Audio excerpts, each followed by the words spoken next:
다들 안녕하세요. 프로토 91회차 토신 정보방 환급 인증합니다. 당첨금은 세후 금액인 거 알고 계시죠? 다들 아시겠지만 한 경기 취소되어 당첨금이 반토막 났지만 그래도 당첨 모두 축하드리며 오늘 경기도 분석 시작해보겠습니다. 금일 첫 번째 경기 체코 대 몰타 분석 시작해 보겠습니다. 체코의 약점은 득점력이다. 물론 리그 전반의 분위기나 팀의 특성도 상당히 공수 전환이 빠르고 공격적인 팀이기는 하다. 다만 체코의 문제는 확실하게 상대의 블록을 격파하는 역량이 부족하다는 것. 3월에 열린 경기에서도 1월에 지휘봉을 잡은 하세크 감독이 2승으로 꽤 나쁘지 않은 모습을 보여주기도 했지만 모두 한 골 차이의 승리. 신임 감독도 팀의 단점을 해소하지 못했다고 봐야 한다. 몰타가 생각보다는 수비에서의 발전을 이루었다. 물론 여전히 공격은 답이 없는 상황이기는 한데 그래도 이탈리아 잉글랜드 우크라이나가 있는 조에서 사실점이 최대였다는 점은 고무적인 성과. 산마리노, 리히텐슈타인, 지브롤터 같은 팀들이 한 번씩은 6골 이상의 대량 실점을 허용했다는 점을 감안한다면 몰타가 체코를 상대로는 실점의 폭을 더 줄일 수도 있다는 기대는 해볼 수 있다. 일단 체코가 전력 상황에서 위라는 점은 여전히 변함은 없다. 다만 기동력으로 상대 블록을 격파하는 데는 다소 부진한 흐름이고 몰타도 생각보다는 실점을 줄이는 역량이 좋은 편이다. 체코를 상대로는 공격은 몰라도 몰타가 실점의 폭 자체를 줄일 수는 있을 것 같다. 금일 두 번째 경기 아르메니아 대 카자흐스탄 분석 시작해 보겠습니다. 슬로베니아에게 500을 가동하는 극단적인 수를 썼지만 1-2로 패배하는 것을 막아내지는 못했다. 그래도 홈에서는 카자흐스탄을 상대로 꽤 공격적으로 나설 수 있다고 보고 있는 전력. 물론 아르메니아가 상당히 뒷심이 약한 편이라는 점은 감안해야 할 것 같은데 한 골을 넣은 지난 경기에서도 6분 만에 결승골을 실점하고 지는 모습을 보여준 바 있다. 카자흐스탄의 경우는 늘 원정에서의 문제가 있다. 아시아에 가까운 지리적인 특성상 홈과 원정에서의 페널티와 어드밴티지가 극과 극이기 때문. 게다가 덴마크를 3-2로 잡아내면서 이변을 일으키나 하던 것도 홈이었고 0-5로 플레이오프에서 그리스에게 패하는 등 갈수록 예선에서의 성적이 좋지 못해졌던 것도 사실. 아르메니아가 승리를 거둘 것으로 보고 있다. 일단 원정을 가는 카자흐스탄의 페이스를 신뢰하기는 어려울 것으로 보고 있다. 먼 거리가 원정에서는 페널티로 작용하는 것이 사실.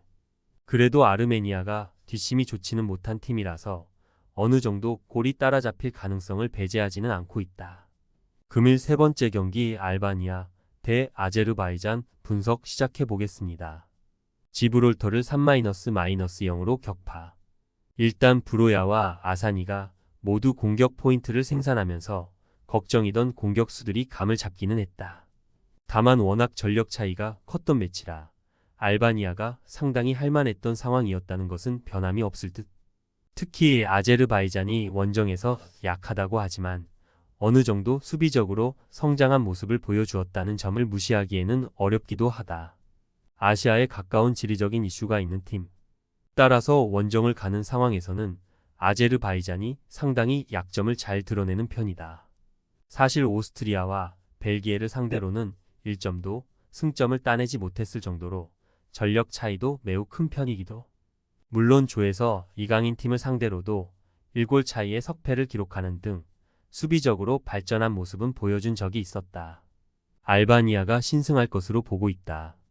기본적으로는 알바니아가 지난 경기에서는 전력 차이가 워낙 컸던 대진이었음을 감안해야 할 듯. 유로 예선에서 아제르바이잔이 원정에서 유독 약했고 전력 차이가 큰 팀을 상대로도 부진했지만 그래도 한 골 차이의 석패로 어느 정도 괜찮은 수비력을 보여준 적도 있었다. 금일 네 번째 경기 루마니아 대 리히텐슈타인 분석 시작해 보겠습니다. 불가리아와 무승부. 결국 공격진이 지난 경기에서도 별다른 모습을 보여주지 못하면서 수비에 비해서 빈약한 창 끝이 상당히 아쉬운 상황은 지속되고 있다. 물론 리히텐슈타인을 상대로는 공격진의 무게감이 뚜렷하지 못한 팀들도 활력을 찾는 모습을 자주 보여주던 편. 승리를 거둘 가능성은 여전히 높지만 큰 점수 차이가 나지 않을 것임을 상정할 수 있겠다. 일단 지난 경기 클럽에서 최악의 모습을 보인 브로야에게도 실점하는 모습. 그나마 산마리노, 지브롤터 같은 팀과 달리 실점을 커버하는 능력치 자체는 하위 전력 중에서 개중 낮다는 편이나 여전히 전력 차이가 큰 상황이라는 점은 변함이 없다고 보는 편이 좋을 것 같다. 일단 템백을 가동하는 성향이 짙어서 하프라인을 넘기기 어려운 공격력의 팀. 루마니아가 승리를 거둘 것. 다만 창 끝이 상당히 처참한 것은 고민이라고 할 수 있을 것이고 리텐슈타인이 전력을 극복하는 모습을 보여주지 못한다고 하지만 지브롤터나 산마리노 같은 팀들 중 수비는 개중 나은 편이다.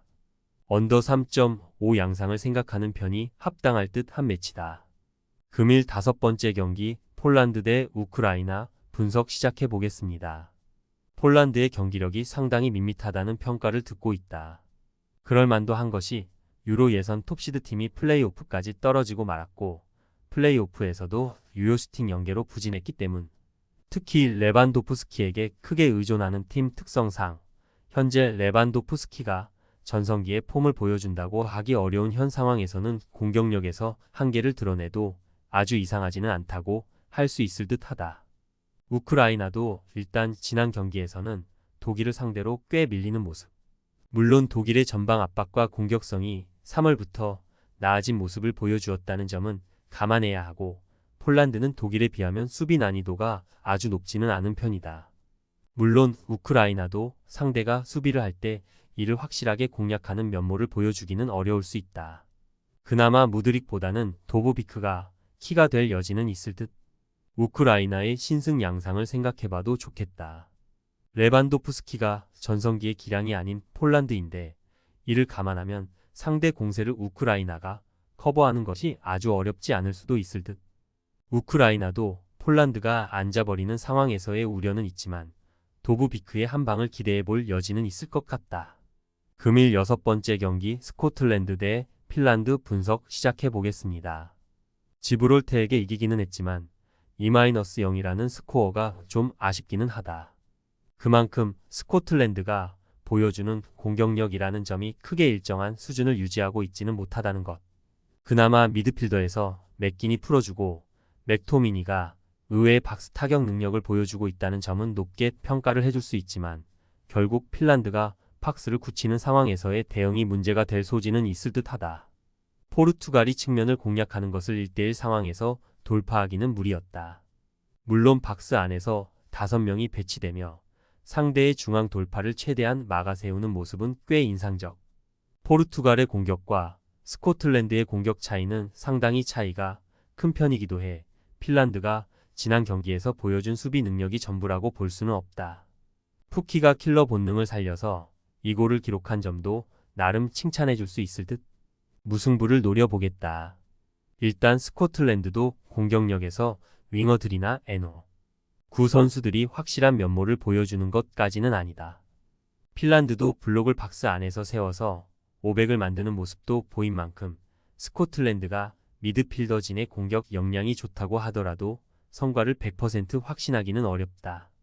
토신 최종 조합은 영상 아래 고정 댓글로 말 걸어주시면 토신 정보방에서 무료로 공유해드립니다. 제발 손해보면서 토토하지 말고 다같이 웃으면서 즐겁게 베팅합시다. 함께 하실 분들은 부담 갖지 마시고 편하게 말 걸어주세요.